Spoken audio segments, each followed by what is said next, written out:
ॐ अज्ञानतिमिरान्धस्य ज्ञानाञ्जनशलाकया चक्षुरुन्मिलितं येन तस्मै श्रीगुरुवे नमः। वाञ्छाकल्पतरुभ्यश्च कृपासिन्धुभ्यैव च पतितानां पावनेभ्यो वैष्णवेभ्यो नमो नमः। नमो महावदन्याय कृष्ण प्रेम प्रदायते कृष्णाय कृष्ण चैतन्य नाम्ने गौरत्रिषे नमः। हे कृष्ण करुणा सिंधो दीनबंधो जगतपते गोपेश गोपिका कांत राधा कांत नमोस्तुते।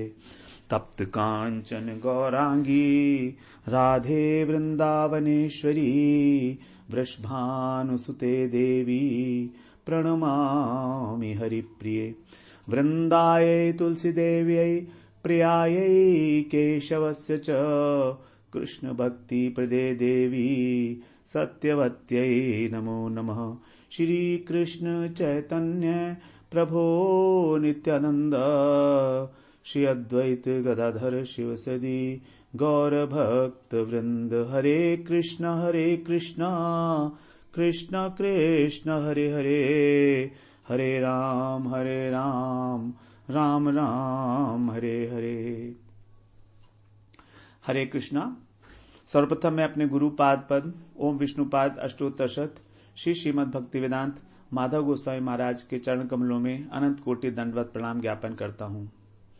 आज हम लोगों को गीता पाठशाला स्टार्ट किए हुए पूरा 1 वर्ष हो गया है। हम लोगों ने इसी दिन 17 मई को ही 2019 में ये पाठशाला हमने शुरू की थी और आज हमारा पूरा 1 वर्ष, कल 1 वर्ष हो गया था, तो आज हमारा जो है दूसरा वर्ष शुरू हो रहा है आज से। हम लोगों ने अभी तक भगवत गीता के 5 अध्याय में से हम लोगों ने 23वां श्लोक हमारा अभी 5वें अध्याय का चल रहा है इसमें। तो अभी आशा है कि और 2 साल शायद ये हमारा पाठ चलेगा भगवत गीता का। तो धीरे धीरे हम लोग इसमें आगे बढ़ रहे हैं, एक एक श्लोक को अच्छी प्रकार से समझकर, उसका अर्थ समझकर और उसको कोशिश कर रहे हैं कि हमारा अध्ययन हमको हमारे हृदय में भी थोड़ा थोड़ा उतरता चला जाए। तो आप लोग जो हैं इसमें बड़ा आपका धैर्य है, आप लोगों ने साथ दिया है अध्ययन करने में। मेरा भी, मैं भी इसका अध्ययन ही कर रहा हूं आप लोगों के साथ में ही। तो हम सब मिलकर अध्ययन कर रहे हैं वास्तव में। तो यही है हमारा उद्देश्य कि किसी प्रकार से हम इसके तात्पर्य को, जो भगवान का उद्देश्य है, तो हम उसको किन्हीं अंशों में थोड़ी सी मात्रा में ही चाहे अपने जीवन में उतार सकें, तो तभी हमारा ये जो प्रयास है ये सफल होगा। और आप सबका बहुत सहयोग रहा है इस बीच में। तो 1 वर्ष में इसकी उपलब्धियां बहुत हैं। हम लोग काफी बातें किए हैं, मेंबर्स भी हमारे बहुत बढ़ गए हैं धीरे धीरे। इसका मतलब है कि हम लोग भगवत गीता को जानना चाह रहे हैं। तो ये सब बड़े अच्छी बात है, भगवान की कृपा है ये सब हमारे ऊपर, गुरुदेव की कृपा है हमारे ऊपर कि हमको अब वो इसी रास्ते पर आगे बढ़ने के लिए प्रेरणा करते रहें कि हम अपना जो मार्ग है आगे का वो भी धीरे धीरे बिना किसी बाधा के पार कर सकें। अब हम लोग 23वें श्लोक पर श्रवण कर रहे थे उसका। तो इसमें भगवान ने बताया है कि काम और क्रोध का जो वेग है वो उसको हमको इस जीवन के रहते ही वश में कर लेना चाहिए, सहन कर लेना चाहिए। शक्नोति अहिवियः सौर्णुम प्राक शरीर विमोक्षणात् काम क्रोधोद्भवम वेगम सयुक्तः स सुखी नरः। जिस व्यक्ति ने शरीर के रहते हुए मृत्यु से पहले ही इस काम और क्रोध के वेग को सहन करने में जो समर्थ हो गया है, वही व्यक्ति सुखी है और वही योगी है। उसी को योगी कहा जाएगा, उसी को सुखी कहा जाएगा। 2 बार भगवान ने यहां पर 100 शब्द का इस्तेमाल किया है। स युक्त है, स सुखी नर है। दो बार जब शब्द कहा गया एक ही शब्द को, एक ही, तो इसका मतलब यह है कि भगवान यहां पर बहुत आग्रह कर रहे हैं हमसे कि हमको जीतना ही होगा इनको। काम क्रोधोद्भवम वेगम, इसको हमें जीत ही लेना चाहिए, क्योंकि भागवत में भी ये बताया है, तूर्णम यतेत न पतेत अनुमृत्यु यावत। तूर्णम यतेत न पतेत मतलब मृत्यु से पहले ही, मृत्यु जो एकदम बिल्कुल आने वाली ही है, अनुमृत्यु, तो उससे पहले ही जब तक हमारा शरीर पतन ना हो जाए तब तक तूर्णम यतेत, हमें यत्न कर लेना चाहिए। यत्न किस चीज का? निश्रेयसाय, निश्रेयस के लिए, कल्याण के लिए। और हमारा कल्याण किस चीज में छिपा है? अगर हम अपनी कामना को, क्रोध को उत्पन्न, जो उनसे उत्पन्न होने वाले वेग हैं, उसको हम अगर सहन कर ले, यहां पर हमारा कल्याण छुपा हुआ है। तो कामना ही जो है वो मूल है। संसार की कामना, संसार की आसक्ति, यही है हमारे संसार बंधन का एकमात्र कारण, और कोई कारण नहीं है। और कामना का हम स्वरूपतः त्याग नहीं कर सकते, कामना का स्वरूपतः त्याग नहीं किया जा सकता, इसीलिए उस कामना को भगवत कामना के लिए, भगवत प्रेम की कामना के लिए उसको मोड़ देना है बस। तो जो वेग बता रहे हैं, हम लोगों ने श्रवण किया कि काम और क्रोध के लिए दो बातें हमें अपने धारण करनी चाहिए कि ये दोनों विकार हैं, काम और क्रोध, और ये शरीर का धर्म है, ये आएंगी। अब आ रहे हैं तो आने दो, आ रहे हैं तो आने दो। तो हमें अपनी विवेक शक्ति से, यद्यपि हमें अभी अनुभव नहीं हुआ है कि हमारा शरीर आत्मा से पृथक है, लेकिन हमने श्रवण तो कर लिया है और निरंतर श्रवण कर रहे हैं और पढ़ा भी है हमने सब कुछ। सभी शास्त्रों में यही कहा गया है, हमें देहाभिमान से ऊपर उठना है, देहाशक्ति से ऊपर उठना है, तभी हमारा कल्याण होगा। तो जब तक हमको वो अनुभव नहीं हो रहा है तब तक भी हम मान तो सकते ही है ना कि हमारा शरीर और हमारी आत्मा एक पृथक वस्तु है। और इस मान्यता को अगर दृढ़ता से स्वीकार कर लिया जाए तो अनुभव भी होने लगेगा। बात तो सिर्फ दृढ़ता से स्वीकार करने की होती है। हम लोगों ने सुन भी लिया, पढ़ भी लिया, लेकिन स्वीकार नहीं कर पा रहे हैं। स्वीकार करने का कारण, न करने का कारण क्या है? हमारा आग्रह है, हमारे पूर्व जो विचार है, धारणाएं हैं, उनमें हमारा आग्रह है। क्या है हमारा आग्रह? कि संसार में आए हैं तो इसको भोग लो, काम करो, अभी खाओ पियो और मौज करो, क्यों परेशान होना है? किसने देखा है आगे जीवन को? ये इतनी सारी बातें, इतनी सारी व्यर्थ की बातें ये हम लोग सुनने में आती हैं हमारे, और ये अपना कंडीशनिंग करते हैं हमारे सिस्टम को। ये कंडीशनड है हम लोग, हमें इस कंडीशनिंग को हटाना है। पूरी भगवत गीता हमको रिकंडीशनिंग की ओर ले जा रही है। भगवान हमारा जो सॉफ्टवेयर है उसको रीप्रोग्रामिंग कर रहे हैं, उसकी फॉर्मेटिंग कर रहे हैं। अगर हमारा सॉफ्टवेयर रीट्यून हो जाए, रीप्रोग्राम्ड हो जाएगा, तो जो कुछ भी फिर हमारे द्वारा होगा वो शास्त्रों के अनुसार ही होगा। तो हम लोग भी इसका निरंतर श्रवण करेंगे। जब निरंतरता बड़ी इंपॉर्टेंट है। हम जब स्कूल में जाते थे तो किसी भी दिन छुट्टी नहीं होती थी, कभी कोई हो गई तो अलग बात है। ऑफिस में जाते हैं तो कितनी छुट्टियां मिलती हैं, गिनी चुनी, और वो भी कोई कारण होता है तभी मिलती है छुट्टियां। जब जगत की किसी भी वस्तु को प्राप्त करने के लिए हमें निरंतर अभ्यास करना होता है उसके, तो परमार्थ को क्या हम निरंतर नहीं दे सकते? हमें विचार कर लेना चाहिए थोड़ा सा। फिर क्यों ना हम आधा घंटा डेली का इसमें दे दें कि एक हमारा निरंतरता बनी रहे, हमारी नियम पूर्वक सुनते रहे हम लोग। तो काम और क्रोध जो हैं ये विकार हैं हमारे अंतःकरण के, और मैं अंतःकरण नहीं हूं। अंतःकरण का मतलब सूक्ष्म शरीर, और मैं तो एक पृथक आत्मा हूं। तो ये विचार दृढ़ कर ले।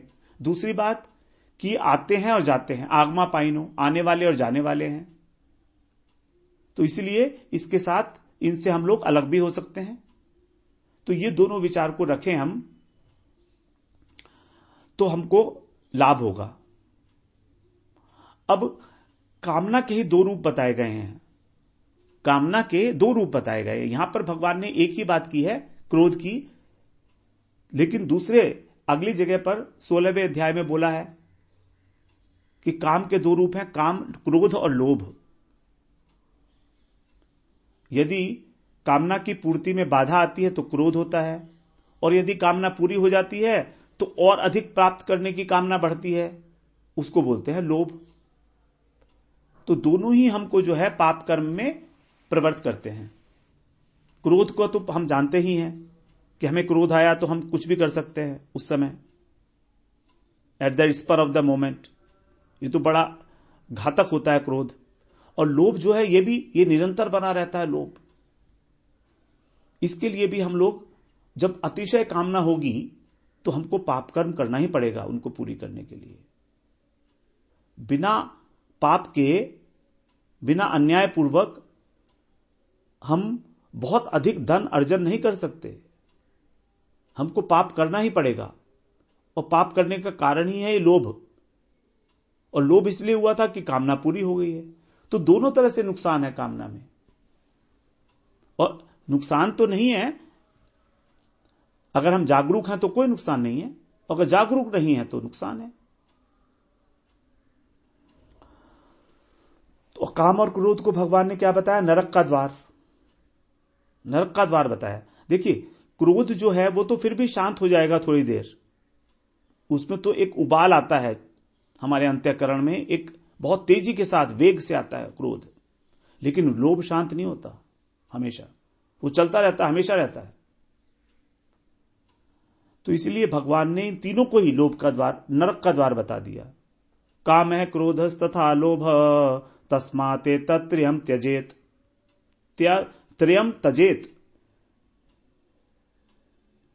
दोनों तीनों को छोड़ने के लिए बोला, तस्मात, इसलिए इन तीनों को छोड़ो, त्यजेत, छोड़ना पड़ेगा। 21वां श्लोक है ये 16वें अध्याय का। तो अब भगवान यहां बता रहे हैं इसको छोड़ने से क्या होगा? सयुक्तः स सुखी नरः, वही युक्त है और वही सुखी है। अर्थात जो काम और क्रोध के वेग को सहन करने में समर्थ है, उसी को भगवान ने सबसे पहले तो कहा वही मनुष्य है, नर है। नर का मतलब मनुष्य। और जो इनको नहीं कर सकता उसके लिए तो भगवान ने पहले ही बताया था 5वें अध्याय के 25वें श्लोक में, 25वें नहीं 15वें श्लोक में, न जंतवः, वो तो जंतु है। जंतु का मतलब जानवर, जानवर तुल्य। मनुष्य शरीर में भी पशु तुल्य है वो। तो कम से कम हमको इनका हम वेग ना सहन कर पाए, लेकिन हमारी इच्छा तो जागृत हो, थोड़ा सा प्रयास तो करें, थोड़ा सा, फिर आगे भगवान हेल्प करेंगे। अगर हम प्रयास ही नहीं करेंगे तो भगवान हेल्प भी क्यों करेंगे हमारी? भगवान तभी हेल्प करते हैं जब हमारी इच्छा होती है।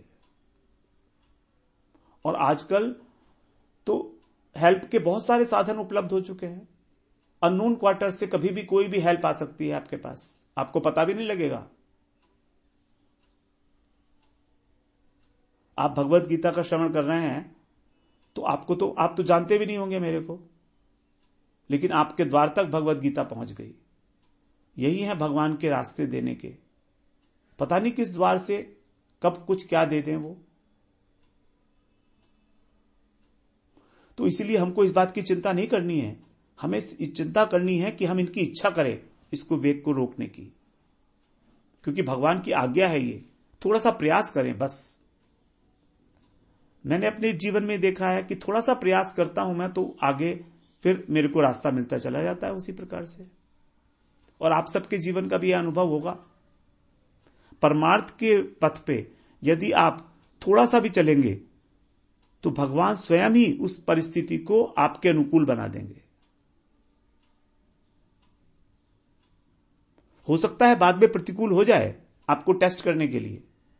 कभी कभी वो टेस्ट भी कर लेते हैं कि इसकी ये जो लगन है, ये जो इच्छा है, जेन्युइन है या झूठ मूठ की है। अगर जेन्युइन है तो लगा रहेगा, झूठ मूठ की है तो छोड़ के भाग जाएगा। हर एक चीज में भगवान का ही विधान समझने से हम लोगों को बहुत आसानी हो जाएगी।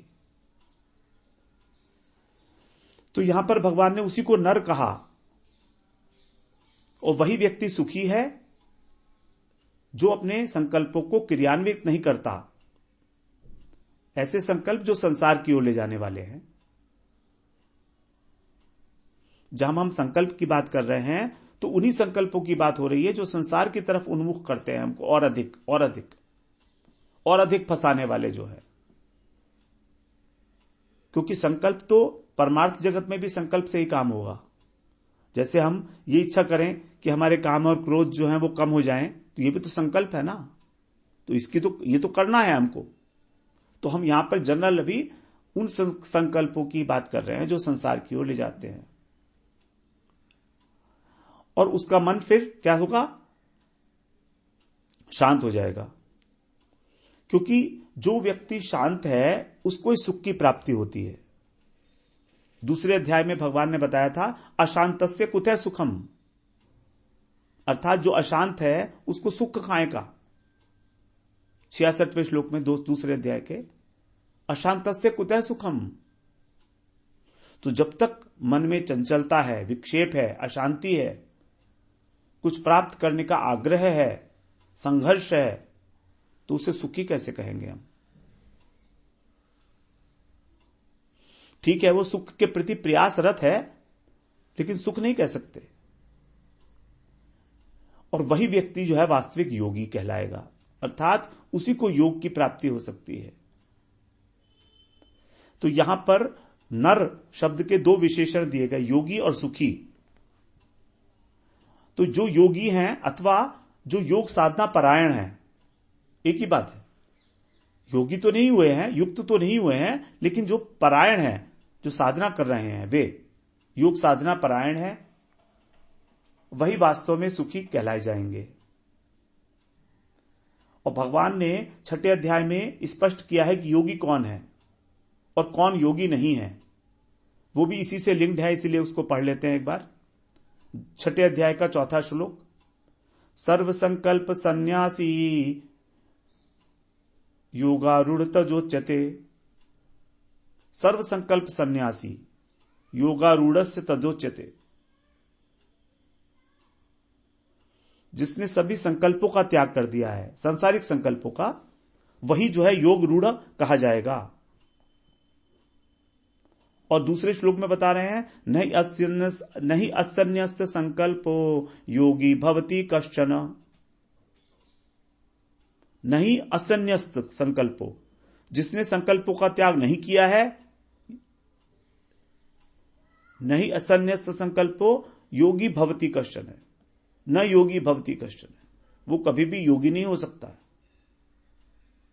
तो संकल्पों का जो त्याग है वो तो अनिवार्य है, एक अनिवार्यता है योग में प्रतिष्ठित होने के लिए, इसमें तो कोई संशय ही नहीं है।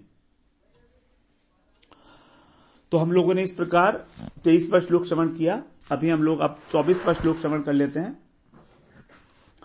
अब 24, 25 और 26 ये 3 श्लोक हैं जिसमें भगवान सांख्य योगी के लक्षण बताएंगे, कर्म संन्यास के या ज्ञान योगी के।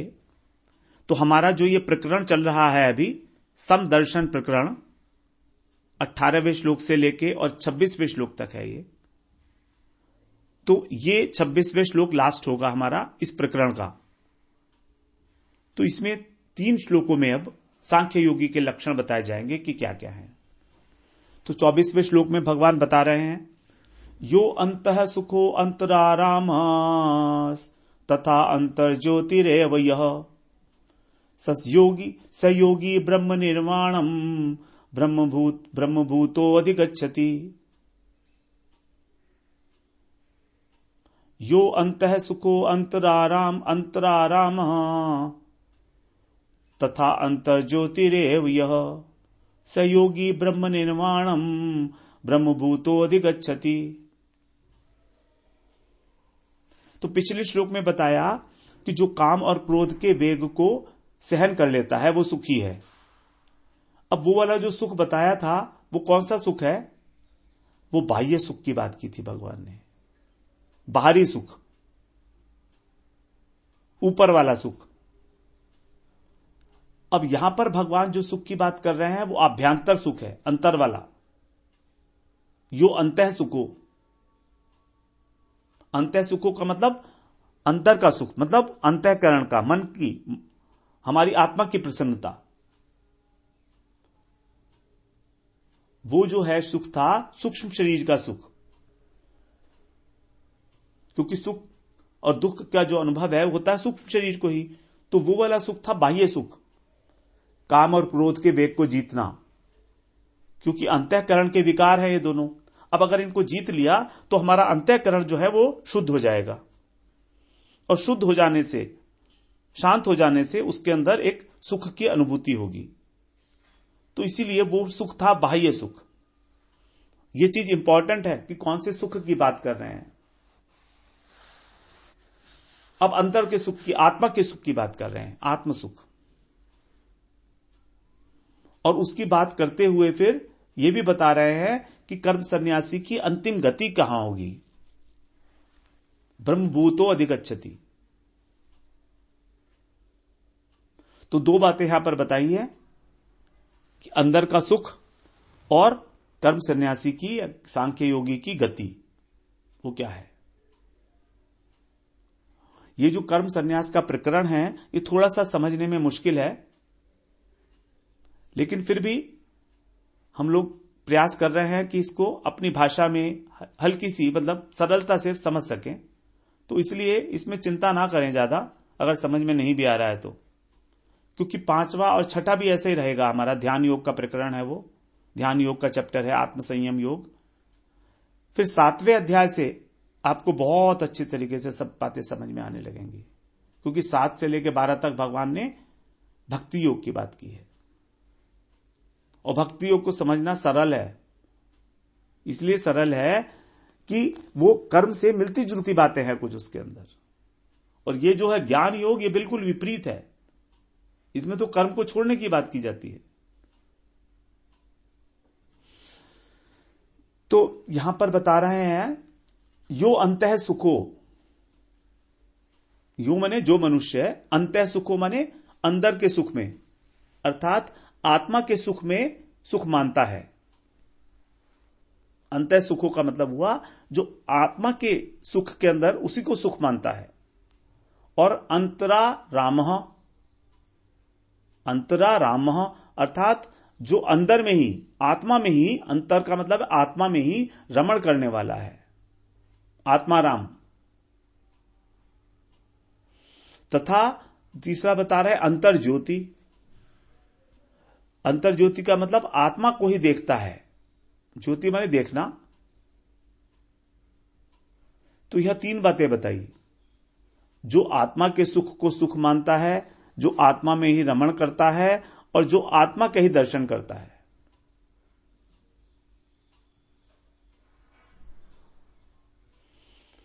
आत्मा को, आत्मा के सुख में सुख, आत्मा के अंदर रमण और आत्मा को ही देखना, वही योगी, सयोगी माने वही योगी, वही कर्म सन्यासी या वही ज्ञान योगी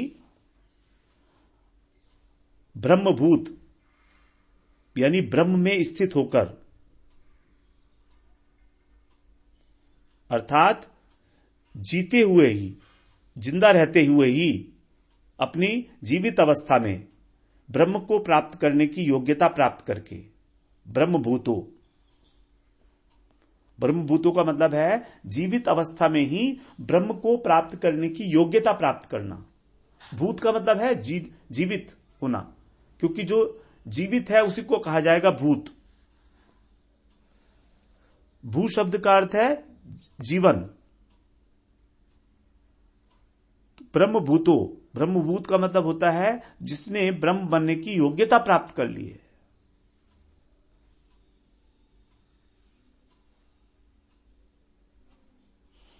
तो ये हमने, तभी उसको कहा गया ब्रह्मभूतो अधिगच्छति।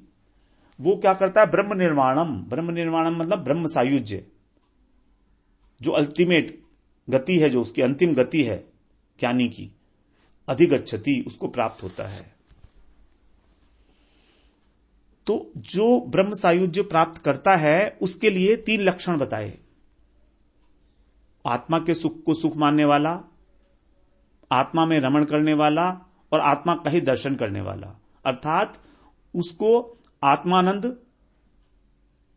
आत्माकाम, आत्माराम और आत्मदर्शन, ये तीनों चीजें, आत्मदर्शन, आत्मानंद और आप्तराम, आत्माराम। तो पहले क्या होगा? आत्मा का दर्शन। यहां पर जो क्रम है वो उल्टा है। सबसे पहले होगा आत्मदर्शन, उसके बाद होगा आत्मा में रमण और उसके बाद प्राप्त होगा आत्मा में आनंद। तो सबसे पहले दर्शन आएगा और फिर आएगा हमारा रमण और फिर आएगा आनंद, क्योंकि रमण करने से ही तो आनंद की प्राप्ति होगी ना। तो वो सब में आत्मा का ही दर्शन करता है।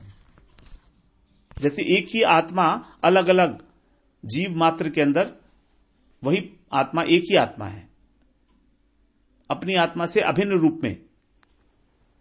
वहीं पर पहले इसको बताया था 7वें श्लोक में, सर्वभूतात्मा भूतात्मा, आत्मदर्शन को, क्योंकि 3 प्रकार के दर्शन बताए गए हैं, जड़ दर्शन, आत्मदर्शन और भगवत दर्शन। जड़ दर्शन, जड़ दर्शन का मतलब है संसार के पदार्थों को देखना, बड़े बड़े पहाड़ों की चोटियां देखना, सुंदर रूप देखना, ये सब जड़ दर्शन है। उसके बाद है आत्मदर्शन, जो ज्ञान योगी अपनी आत्मा को दर्शन करता है, क्योंकि उसका हृदय शुद्ध हो गया है, अंतःकरण। और फिर उसमें वो तीसरा है भगवत दर्शन, मतलब उसमें भगवत साक्षात्कार, भगवान उसे दर्शन देते हैं और फिर वो उनकी लीला के अंदर भी उनका सहयोग करता है।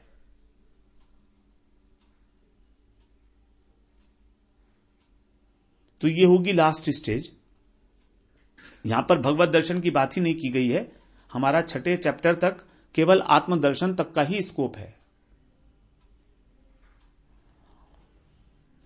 तो यहां पर 3 बातें बताई ज्ञान योगी के लिए।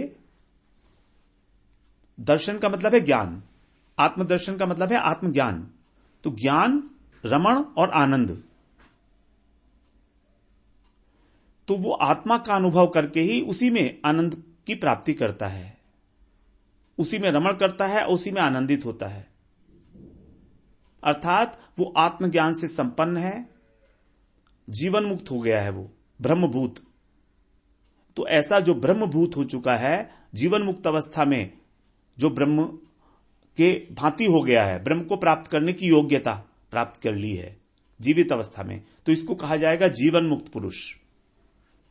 तो ऐसा जीवन मुक्त पुरुष जो है वही अंत में ब्रह्म सायुज्य को प्राप्त करेगा। कब? जब वो इसी भाव से अपने शरीर को छोड़ेगा, इसी ब्रह्म के चिंतन करते करते ही। स्थित्वा श्याम अंत कालेपि ब्रह्म निर्वाणम रिच्छति, दूसरे अध्याय का लास्ट श्लोक 72वां। स्थित्वा श्याम, अंत काल में भी जब वो इसी ब्राह्मी स्थिति में रहेगा, जीवन मुक्त अवस्था में, ऐसा ब्राह्मी स्थिति पार्थ है नैनाम प्राप्य विमुह्यति। इस स्थिति को प्राप्त करके जीवन मुक्त पुरुष कभी मोहित नहीं होता है, और यदि वो इसी को मेंटेन रखता है, स्थित रहता है, तब उसको ब्रह्म सायुज्य की प्राप्ति होती है, ब्रह्म निर्वाणम रिच्छति। जो दूसरे अध्याय में भगवान ने बताया था, उसी बात को यहां पर बता रहे हैं कि किस प्रकार से उसको ब्रह्म निर्वाण की प्राप्ति होगी। तो हम लोग फिर इसी श्लोक की जो व्याख्या है वो अगले सत्र में श्रवण करते हैं। वांछा कल्पतरुभ्यश्च कृपा सिंधुभ्यैव च पतितानां पावनेभ्यो वैष्णवेभ्यो नमो नमः।